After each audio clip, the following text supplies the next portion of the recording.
জানি না কবে ঘুম ভাঙবে, জানি না আর কত প্রাণ গেলে আপনি খুশি হবেন। 3, 4, 5 বোন, 5 জনের নাম নেই ডিলিট।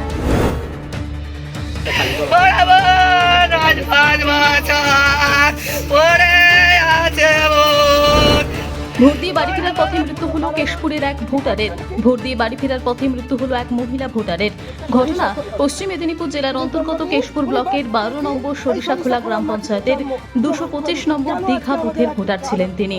মৃত ভোটারের নাম ইসরাতন বিবি, বয়স 56।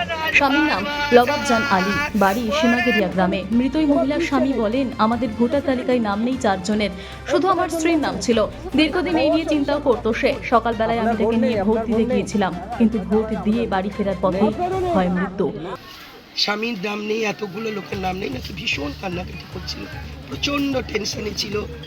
স্বামী আবার সঙ্গে গেছে, ওকে ঢুকিয়ে দিয়ে স্বামী বাইরেই। তারপর সে আর ভাবছিল ডিটেনশন ক্যাম্পে যেতে হবে। স্বামী কাঁদতে কাঁদতে বলছে যে ও বলতো বাংলাদেশে তোমাদের পাঠিয়ে দেবে, আমি কি করে থাকবো, এই টেনশনে মারা গেল। আমি জানি না, এদিনটাও দেখতে হবে ভারতবাসীকে। ওই মৃত ভোটারের বাড়িতে যান কেশপুরের তৃণমূল কংগ্রেস প্রার্থী শিউলি সাহা। তিনি জানান, জ্ঞানেশ কুমারের জ্ঞানচক্ষু কবে খুলবে? ভোটার তালিকা থেকে পরিবারের 4 জনের নাম বাদ দিয়ে দিয়েছে নির্বাচন কমিশন। শুধু ওনার নাম ছিল, তাও উনি দীর্ঘদিন ধরে চিন্তায় ছিলেন। ভোট দিয়ে বাড়ি ফেরার পথে তার মৃত্যু ঘটে। এই মৃত্যু দুঃখজনক। ব্যুরো রিপোর্ট, আরোহী নিউজ বাংলা।